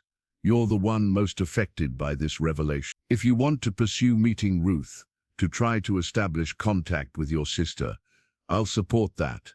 and help in any way I can. If you want to leave this alone, to let Harriet use the information without involving you directly, I'll support that too. But you need to understand the risks. Ashford is powerful, ruthless, and he has a great deal to lose if the truth comes out. Molly thought about the girl in the newspaper clipping, about the sister she had never known existed until 10 minutes ago. She thought about her mother, about the impossible choice Grace had faced, about the desperation that must have driven her to give away one child to save her. She thought about all the other children who had stood on auction blocks, who had been sold and exploited, who had no one fighting for them. "I want to meet her," Molly said, her voice steady despite the fear and uncertainty churning inside her. "Not just for me, but because Ruth deserves to know the truth about who she is and where she came from. And because if our story can help expose Ashford and change the system, then we have to try. My mother gave away one daughter and kept the other. The least I can do is try to bring us back together." Jack nodded slowly, respect showing in his eyes. "Then we'll go to Denver. We'll find a way to reach Ruth. And we'll do it carefully, with plans for every contingency we can think of." The preparations for the trip to Denver took 5 days. Jack was meticulous in his planning, understanding that they would be walking into hostile territory. Ashford had resources, connections, and a vested interest in protecting his secrets. One wrong move could result in them being arrested, discredited, or worse. Marshal Reed arrived on the 3rd day to coordinate strategy. He brought with him legal documents establishing his federal jurisdiction and letters from territorial officials who were sympathetic to their cause. "The key is to make contact with Ruth without alerting Ashford," he explained, spreading maps of Denver across the dining table. "Once he knows we're investigating, he'll close ranks, move assets, possibly even flee with the girl." Harriet had done reconnaissance work, gathering information about Ruth's daily routine. She attends the Pemberton Academy for young ladies 3 days a week. The other days she has private tutors at home. On Saturdays, she usually accompanies her father to social functions. Sundays she attends church at the First Presbyterian on Lawrence Street. "Church might be our best opportunity," Jack said. "Public enough that Ashford can't control who speaks to her, but structured enough that we won't seem threatening." They discussed contingencies and backup plans. What if Ruth refused to speak with them? What if she alerted her father immediately? What if Ashford had already told her some version of the truth and she was complicit in keeping it hidden? Each possibility was examined and addressed, plans laid for multiple scenarios. Molly listened to all of this with growing anxiety. She had asked for this, had insisted on pursuing contact with her sister, but now that it was becoming real, she felt overwhelmed by doubts. What if Ruth rejected her? What if she was nothing like Molly, shaped by privilege into someone cold and disdainful? What if the sister she imagined, the connection she hoped for, turned out to be a fantasy? On the evening before their departure, Maria helped Molly prepare. They went through the small wardrobe that had been assembled for her over the past weeks, selecting clothes that would be appropriate for Denver society. Nothing too fine, which might seem pretentious, but nothing too plain either. They settled on a simple dress of dark blue wool, practical but respectable, with a matching coat and bonnet. "You're nervous," Maria observed, not unkindly. "What if she hates me?" Molly asked. "What if she looks at me and just sees someone dirty and poor and beneath her?" Maria sat down on the edge of the bed and took Molly's hands. "Then she's not the person you hope she is, and you'll know that and can decide what to do with that knowledge. But you might also find that she's been as lonely as you, that she's been looking for connection without knowing what she was missing. People are complicated, child. She might surprise you." That night, Molly tried to sleep but managed only fitful dozing, her mind racing with possibilities. She got up before dawn and found Jack already in the kitchen, drinking coffee and reviewing documents by lamplight. He looked up when she entered and smiled slightly. "Couldn't sleep either. Too much thinking," Molly admitted. "Come sit." He poured her a cup of weak coffee, more milk than coffee really, and they sat together in the quiet house. Outside, false dawn was beginning to lighten the eastern sky. "I want you to know something," Jack said. "Whatever happens in Denver, you have a home here. You have people who care about you." Meeting Ruth, trying to establish a relationship with her, that's important, but it doesn't define your worth or your future. You're already enough, exactly as you are. Molly felt tears prick her eyes. "I keep thinking about my mother, about what it must have cost her to give Ruth away, about whether she ever regretted keeping me instead. I suspect she spent every day grateful she had you and heartbroken she had to give up Ruth," Jack said quietly. "Parents don't love their children in a way that can be divided or compared. If she gave Ruth away, it was because she believed it was the only way to save at least one of you. That kind of choice breaks a person, but it doesn't mean the love was any less." They departed after breakfast, a small group traveling together. Jack and Molly rode in a hired carriage, while Marshall, Reed, and Harriet traveled separately to avoid drawing attention to their connection. The journey to Denver took 2 days by road, and they stayed overnight at a coaching inn halfway there, a bustling establishment full of travelers and commerce. Molly had never been anywhere like it. The inn had gas lamps, a proper dining room with tablecloths, and rooms with real mattresses and clean linens. She watched everything with wide eyes, noting the way wealthy travelers moved through the space with casual confidence, the way servants responded to commands, the layers of social hierarchy that governed every interaction. Jack noticed her observation. "Denver will be even more overwhelming. It's a real city now, not just a frontier town. Thousands of people, buildings 3 and 4 stories tall, electric lights in some districts. It can be disorienting if you're not used to it." "Have you been there often?" "A few times on business, selling cattle, buying supplies, dealing with banks. I don't care for cities much. Too many people pressed too close together. Everyone playing roles and keeping up appearances, but they have their uses." The second day of travel brought them within sight of Denver by late afternoon. Molly saw the city rising from the prairie, a cluster of buildings that grew larger and more impressive as they approached. Church steeples and commercial blocks, houses packed close together, streets that ran in organized grids rather than the organic sprawl of frontier settlements. Smoke from 100 chimneys hazed the air, and she could hear the distant sound of railroad whistles and industrial machinery. They checked into a modest hotel on a side street, nothing fancy but respectable. Jack had reserved adjoining rooms, and they settled in as evening approached. Marshall, Reed, and Harriet were staying at a different hotel to maintain the appearance of separate parties.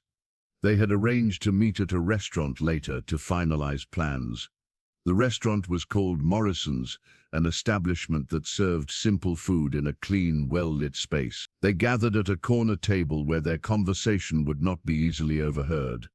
Marshall, Reed had spent the afternoon confirming details about Ashford's current activities and Ruth's schedule. "Ashford is hosting a dinner party tomorrow evening," Reed reported. "Political allies, business associates, the usual circle of influence. Ruth will be required to attend, playing the dutiful daughter. That means Sunday morning at church is our best opportunity. The service starts at 10 o'clock, usually runs about 90 minutes. There's a social period afterward where congregation members gather outside, which is when we'll approach." "How will we know which one is Ruth?" Molly asked. Harriet pulled out a photograph, recently taken judging by the clarity. It showed a young woman in a formal dress, posed in a photographer's studio. She had dark hair styled in an elaborate fashion, a serious expression, and features that made Molly's breath catch. The eyes were her mother's eyes, the same shape and depth. The nose was slightly different, and the mouth was fuller, but the resemblance was unmistakable. Looking at this photograph was like looking at a version of herself that had been raised in a different world. "That's her," Harriet said. "The photograph was taken 3 months ago for a society page profile. She's taller than you, but you can see the family resemblance." Molly studied the image, trying to read something in Ruth's expression beyond the formal pose. Did she look happy, sad? Was there any hint of the loneliness or questioning that Molly hoped to find? It was impossible to tell from a staged photograph, and that uncertainty made everything more anxious. "What do I say to her?" Molly asked. "How do you tell someone they have a sister they never knew existed?" "Carefully," Jack said, "and truthfully. Harriet will approach her first as a journalist conducting research. That gives us a legitimate reason for contact. Then she'll introduce you. What happens after that will depend on Ruth's reaction. And if Ashford is there, if he sees us talking to her." Marshall Reed's expression hardened. "Then I step in. I have jurisdiction and legal grounds to question both of them about the adoption. It won't be subtle, but it will be within my authority. Ashford can bluster all he wants, but he can't stop a federal marshal from conducting an investigation." They spent Saturday preparing, staying out of sight and going over the plan repeatedly until everyone knew their roles. Molly practiced what she would say, tried to imagine Ruth's face when she learned the truth, rehearsed responses to a dozen possible reactions. Jack reminded her that no amount of preparation could account for human unpredictability, that she would need to trust her instincts in the moment. That evening, restless and unable to settle, Molly asked Jack if they could walk. The city after dark was a revelation. Gas lamps lined the main streets, casting pools of yellow light that pushed back the darkness in a way the oil lamps of Clearwater Junction never had.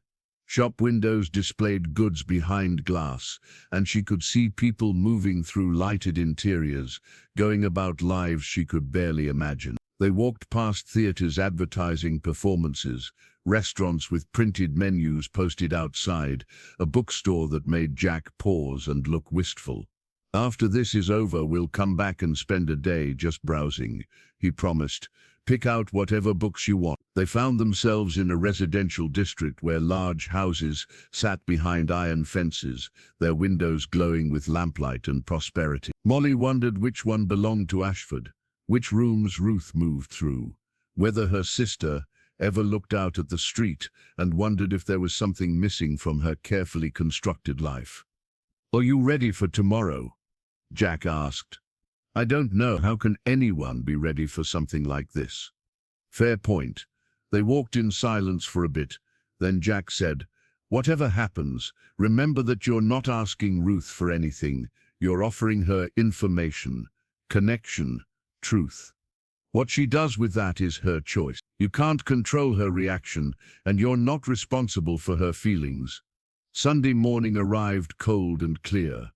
Molly dressed with Maria's help, her hands shaking slightly as she buttoned the blue dress. They had breakfast in the hotel dining room, though Molly could barely eat. Jack was calm, or at least appeared so, his movements measured and deliberate. Only someone who knew him well would notice the slight tension in his shoulders, the way his eyes were constantly assessing their surroundings. First Presbyterian Church was an imposing stone building with a tall steeple and stained glass windows that caught the morning light. Well-dressed families were arriving in carriages, greeting each other on the steps, moving into the sanctuary with the practiced ease of ritual. Molly felt conspicuous in her simple dress, but Jack's bearing and the quality of his coat lent them a respectability that allowed them to blend in. They entered and took seats near the back, where they could observe without being obvious. The interior was beautiful, with wooden pews polished to a shine, a pulpit of carved oak, and those stained glass windows casting colored light across everything. An organ played softly as people settled in, and then Molly saw her. Ruth entered with a man who could only be Judge Victor Ashford. He was tall and distinguished-looking, perhaps 50 years old, with silver hair and the bearing of someone accustomed to authority and deference. He wore an expensive suit and moved through the church greeting people, shaking hands, projecting an image of upright citizenship and moral certainty. Ruth walked beside him, her posture perfect, her face composed in an expression of polite attention. She wore a dress of deep green, that spoke of money and taste, and her dark hair was arranged in a style that probably required a maid's assistance. But what struck Molly most was how tightly controlled Ruth seemed, as though she were performing a role rather than simply existing. Every movement was calculated, every expression carefully managed. Harriet was already in position, seated across the aisle with a clear view of the Ashfords. She caught Jack's eye and gave a slight nod. Marshal Reed was outside, positioned where he could observe people leaving after the service. Everything was in place. The service began. A minister Molly did not know spoke about duty and righteousness, about caring for the less fortunate, about the obligations of those blessed with prosperity. The irony was not lost on her as she watched Ashford nodding along, his expression one of pious agreement. This man had built a career partly on exploiting vulnerable children, while presenting himself as a pillar of the community. The hypocrisy was breathtaking. Molly barely heard the sermon. Her entire focus was on Ruth, on the sister she had never known, on the moment rapidly approaching when their separate lives would collide. The service ended with a hymn and a benediction, and then people began filing out into the autumn sunshine. The social period afterward was exactly as Harriet had described, congregation members gathering on the church steps and the adjacent lawn, conversations forming and reforming in the pleasant morning air. Children ran between groups, while adults discussed weather and business and the state of territorial politics. Ashford was immediately surrounded by admirers and petitioners, men seeking his ear, women complimenting Ruth's dress and deportment. Ruth herself stood slightly apart, smiling when appropriate, but with that same sense of careful performance Molly had noticed inside. She looked tired beneath the polish, as though maintaining the facade required constant effort. Harriet made her move first, approaching Ruth during a moment when Ashford was deep in conversation with a territorial senator and not paying attention to his daughter.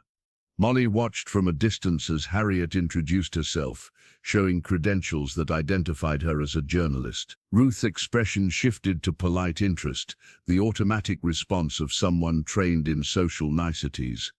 They spoke for perhaps 2 minutes, and then Harriet gestured toward where Jack and Molly stood beneath a large elm tree. Ruth's gaze followed the gesture, and for a moment, Molly saw confusion cross her face. Then Harriet said something else, something Molly could not hear from this distance, and Ruth's expression changed completely. The careful control shattered, replaced by shock and something that might have been recognition or might have been fear. Ruth looked toward her father, but he was still occupied. She looked back at Molly, her eyes wide, and then she made a decision. She walked away from the main group, moving toward the elm tree with quick, determined steps. Harriet followed at a discreet distance, ready to intervene if needed. When Ruth reached them, she stopped about 6 feet away, studying Molly with an intensity that was almost physical. Close. The resemblance was even more striking. They had the same eyes, the same shape to their faces, the same way of tilting their heads when uncertain. They were mirrors of each other, separated by circumstance and 3 years but unmistakably connected. "Is it true?" Ruth asked, her voice low and urgent. "What that woman just told me, is it true?" Molly found her voice, though it came out smaller than she intended. "I don't know what she told you, but my name is Molly Morrison. Our mother was Grace Hartley Morrison. She died 3 years ago of fever. Before she died, she told me to be strong and survive, but she never told me I had a sister. I only found out 2 weeks ago." Ruth's hand went her throat, to a silver locket that hung there on a delicate chain. "Grace Hart. My father told me my birth mother's name was Sarah Bennett, that she died in childbirth. He said I was an only child, that he and his late wife adopted me as an infant because they could not have children of their own." "He lied," Jack said gently. "We have the birth records. Twin girls, born March 50 in 1864, to Grace Hartley. One remained with the mother. One was adopted by Victor and Catherine Ashford through a private arrangement handled by Victor himself. Your birth mother did not die. She lived until 1871, and she raised Molly in Kansas and then in Colorado Territory.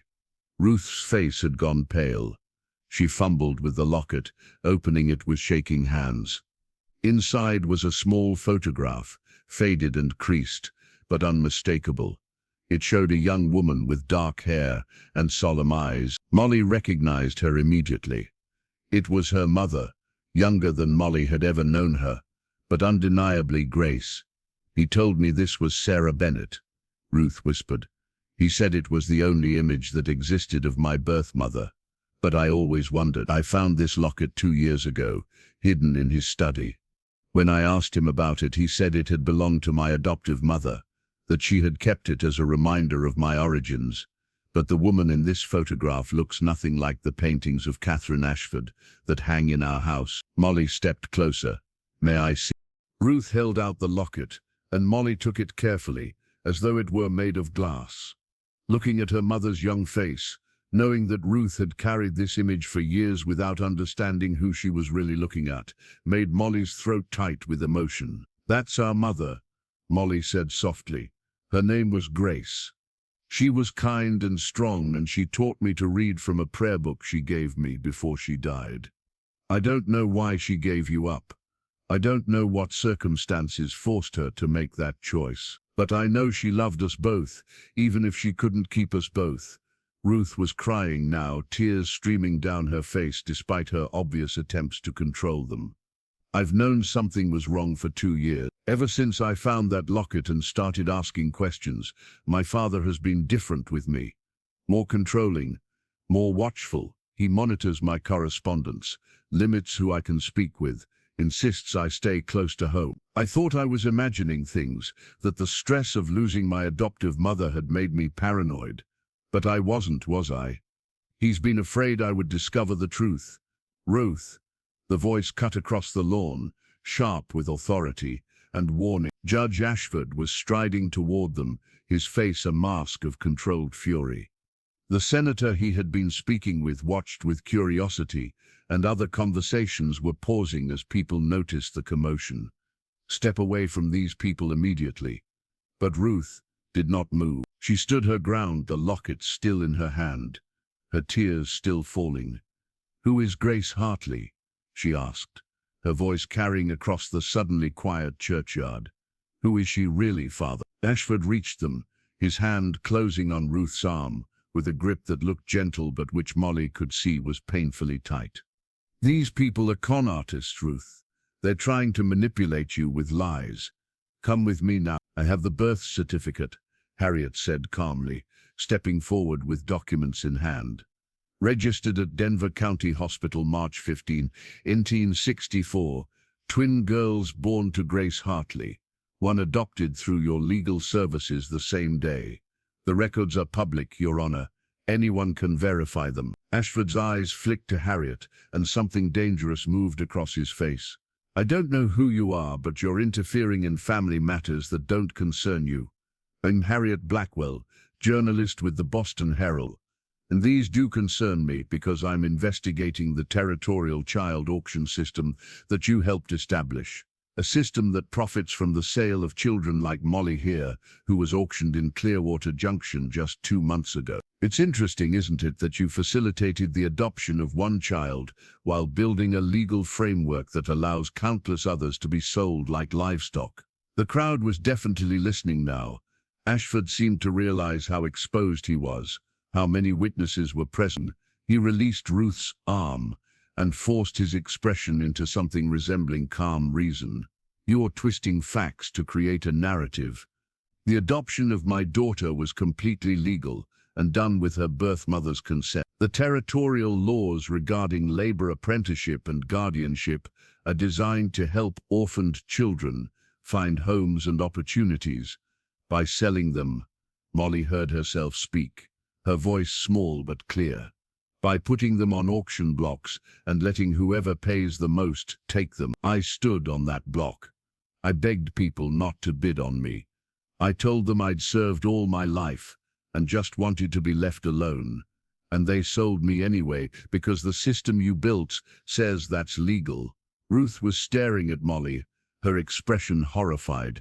You were sold at an auction. Yeah, Jack bought me to save me from worse buyers. But there were other children there. Children who went to mines and brothels and places where no one will ever check on them. That happens because of laws your father helped write. Marshal Reed had moved closer during the confrontation, his badge now visible on his coat. Judge Ashford, I'm U.S. Marshal Clayton Reed. I have questions about the 1864 adoption and about your financial connections to auction organizers across 5 territories. You can answer them here, or you can answer them in a formal interview. Your choice. Ashford looked around at the watching crowd, at the senator who was now regarding him with speculative interest, at Ruth's tear-stained face, at the documents in Harriet's hand. Molly could see him calculating odds, weighing options, trying to find a way to control a situation that had already slipped beyond his grasp.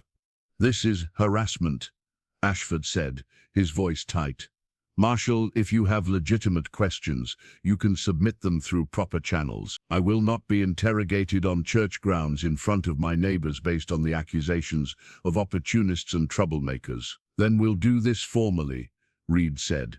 I'll need you to come to the federal building tomorrow morning at 9 o'clock. Bring your records regarding the 1864 adoption and any documentation of your legal work establishing the auction system.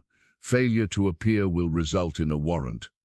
Ruth pulled away from her father, stepping back until she stood closer to Molly than to him. The symbolism was clear to everyone watching. I'm not going home with you, she said, her voice shaking but determined. Not until I understand what's true and what's been lies. Ruth, you're being manipulated. These people have filled your head with stories designed to turn you against me. Everything I've done has been for your benefit, to give you a life of comfort and opportunity. While children like my sister scrubbed floors and hauled water. Ruth's voice rose, anger breaking through the fear. While you built a system that sells 10-year-olds to whoever can pay. Don't talk to me about my benefit when it came at the cost of others' suffering. A woman in the crowd spoke up, her voice carrying, Victor, is this true? Did you really help establish those auctions? Ashford turned to face the crowd, trying to regain control of the narrative. The laws I helped draft provide structure and protection for orphaned children. They ensure that those taking on the responsibility of raising another person's child are vetted and committed. The system has flaws, as any system does, but the intention was benevolent. The road to hell is paved with benevolent intentions, Jack said quietly. I've spent a year documenting this system. I have records of over 200 children sold in the past 3 years alone. Some to decent families, yes, but many to situations of abuse, exploitation and worse. The auction format encourages people to see children as property, as investments rather than human beings. And you profit from it, Judge. Your legal fees, your consulting contracts, your connections to the powerful men who run these auctions. You built this system and you benefit from it, all while raising a daughter you acquired through the same mechanisms you now profit from. The territorial senator stepped forward, his expression grave. These are serious allegations, Victor. If there's truth to them, the territorial legislature will need to review the relevant laws. And your role in establishing them. Ashford's facade was crumbling. Molly could see panic beginning to show through the cracks. I've done nothing illegal. Every action I've taken has been within the bounds of territorial law. Laws you helped write, Harriet pointed out. That's rather convenient, isn't it? And even if technically legal, the moral implications are damning. I have everything I need for my article, Judge. It will run in the Herald next week. How you respond is up to you, but the truth is going to come out. Ruth was staring at her father with an expression of dawning horror and recognition. You knew all these years. You knew I had a sister out there somewhere. You knew our mother was alive, and you let me believe she was dead. You let me grow up thinking I was alone when I wasn't. How could you do that? to protect you," Ashford said, and for the first time his voice held something that might have been genuine emotion. "Your birth mother was in no position to care for you. She was alone, poor, desperate. I gave you everything she couldn't. Education, society, a future. Would you rather have grown up like that girl?" He gestured dismissively toward Molly. "Scrubbing floors, living hand to mouth, sold on an auction block." "Yes," Ruth said simply. "If it meant growing up with the truth, if it meant knowing my sister, if it meant not being complicit in a system that treats children like cattle." She turned to Molly. "I don't know you. I don't know if we can ever really be sisters after this time and all these lies. But I want to try, and I want to help expose what he's done, to help change the system so no other children suffer like you did." Ashford made a move toward Ruth, but Marshall Reed stepped between them. "That's enough, Judge. Ruth is 13 years old enough to make certain decisions for herself. If she wants to stay with her sister's guardian while we sort this out, that's her choice." 1 month later, Molly and Ruth sat together on the porch of the Broken Circle Ranch, watching the sun set behind the mountains. The autumn air was crisp and clean, carrying the scent of wood smoke from the house and the distant sound of cattle settling for the night. They sat in comfortable silence, a thing they had learned to appreciate over the past weeks as they navigated the strange terrain of becoming sisters. Ruth had struggled at first with frontier life. She was accustomed to servants and soft beds, to hot baths and formal meals. The ranch required work from everyone, and her hands had blistered from tasks she had never imagined doing. But she had not complained, had not asked for special treatment. Instead, she had learned, slowly and with determination, finding satisfaction in mastering skills that had once seemed impossible. Maria had been patient with her, teaching her to cook and clean without judgment. Samuel had shown her how to care for horses, and she had discovered a natural affinity for the animal. Thomas had initially been wary of this privileged girl invading their space, but he had softened when Ruth asked him to teach her to read the kind of practical books he favored, the ones about blacksmithing and animal husbandry rather than the poetry and philosophy she had studied at her academy. The article had run in the Boston Herald, and it had sparked exactly the kind of outrage Harriet had predicted. Other newspapers had picked up the story, and territorial legislatures across the West were now facing pressure to reform or eliminate the auction system. Judge Ashford had resigned his position and left Denver, his political career in ruins. There were ongoing investigations into his financial dealings, and Marshall Reed was confident that criminal charges would eventually follow.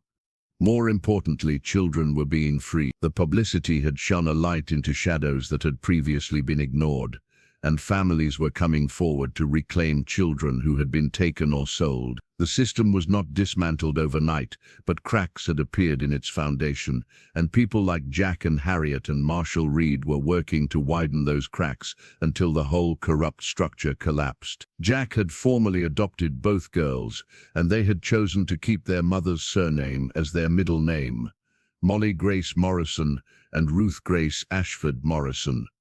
The names connected them to their past while acknowledging their new future. Ruth reached over and took Molly's hand, a gesture that was still new enough to feel significant. "Do you think about her, about our mother?" "Every day," Molly said. "I think about the choice she had to make, how impossible it must have been, how she must have hoped we would find each other someday." "I found her letter," Ruth said quietly, "in the locket. There was a tiny piece of paper folded so small I almost missed it. It was addressed to my daughter. She wrote that she loved us both, that giving me away was the hardest thing she ever did, and that she prayed we would forgive her and find each other." Molly felt tears on her cheeks. "She gave you the best chance she could, and she taught me to survive. In her way, she saved us both." They sat watching the last light fade from the sky. Two sisters who had taken different paths through childhood, but had found their way back to each other. Inside the house, Maria was preparing dinner, and Jack was in his study, working on documentation for the next phase of the investigation. Thomas was in the barn, caring for the horses he loved. Samuel was walking the property, checking fences and gates, making sure everything was secure for the night. It was not a perfect family. They had all been broken in different ways and carried scars that would never fully heal, but they had found each other in the wreckage, and they were building something new together, something honest and hard-won and real. Molly thought about that day on the auction block, about standing there pleading not to be sold. She thought about Jack stepping forward with his impossible bid, about the journey that had led her here. She thought about her mother's final words, "Be strong, be clever, survive." She had survived, and more than that, she had found a way to turn survival into something that mattered, something that might help others survive too. The road ahead was still uncertain, still full of challenges, but she was not walking it alone anymore, and that made all the difference. 1 month later, Molly and Ruth sat together on the porch of the Broken Circle Ranch, watching the sun set behind the mountains. The autumn air was crisp and clean, carrying the scent of wood smoke from the house and the distant sound of cattle settling for the night. They sat in comfortable silence, a thing they had learned to appreciate over the past weeks as they navigated the strange terrain of becoming sisters. Ruth had struggled at first with frontier life. She was accustomed to servants and soft beds, to hot baths and formal meals. The ranch required work from everyone, and her hands had blistered from tasks she had never imagined doing. But she had not complained, had not asked for special treatment. Instead, she had learned, slowly and with determination, finding satisfaction in mastering skills that had once seemed impossible. Maria had been patient with her, teaching her to cook and clean without judgment. Samuel had shown her how to care for horses, and she had discovered a natural affinity for the animals. Thomas had initially been wary of this privileged girl invading their space, but he had softened when Ruth asked him to teach her to read the kind of practical books he favored, the ones about blacksmithing and animal husbandry, rather than the poetry and philosophy she had studied at her academy. The article had run in the Boston Herald, and it had sparked exactly the kind of outrage Harriet had predicted. Other newspapers had picked up the story, and territorial legislatures across the West were now facing pressure to reform or eliminate the auction system. Judge Ashford had resigned his position and left Denver, his political career in ruins. There were ongoing investigations into his financial dealings, and Marshall Reed was confident that criminal charges would eventually follow. More importantly, children were being freed. The publicity had shone a light into shadows that had previously been ignored, and families were coming forward to reclaim children who had been taken or sold. The system was not dismantled overnight, but cracks had appeared in its foundation, and people like Jack and Harriet and Marshall Reed were working to widen those cracks until the whole corrupt structure collapsed. Jack had formally adopted both girls, and they had chosen to keep their mother's surname as their middle name, Molly Grace Morrison and Ruth Grace Ashford Morrison. The names connected them to their past while acknowledging their new future. Ruth reached over and took Molly's hand, a gesture that was still new enough to feel significant. "Do you think about her? About our mother?" "Every day," Molly said. "I think about the choice she had to make. How impossible it must have been. How she must have hoped we would find each other someday." "I found her letter," Ruth said quietly, "in the locket. There was a tiny piece of paper folded so small I almost missed it. It was addressed to my daughter. She wrote that she loved us both, that giving me away was the hardest thing she ever did, and that she prayed we would forgive her and find each other." Molly felt tears on her cheeks. "She gave you the best chance she could, and she taught me to survive. In her way, she saved us both." They sat watching the last light fade from the sky, two sisters who had taken different paths through childhood, but had found their way back to each other. Inside the house, Maria was preparing dinner, and Jack was in his study working on documentation for the next phase of the investigation. Thomas was in the barn, caring for the horses he loved. Samuel was walking the property, checking fences and gates, making sure everything was secure for the night. It was not a perfect family, They had all been broken in different ways and carried scars that would never fully heal. But they had found each other in the wreckage, and they were building something new together. Something honest and hard-won and real. Molly thought about that day on the auction block, about standing there pleading not to be sold. She thought about Jack stepping forward with his impossible bid, about the journey that had led her here. She thought about her mother's final words. Be strong, be clever, survive. She had survived, and more than that, she had found a way to turn survival into something that mattered, something that might help others survive too. The road ahead was still uncertain, still full of challenges, but she was not walking it alone anymore, and that made all the difference.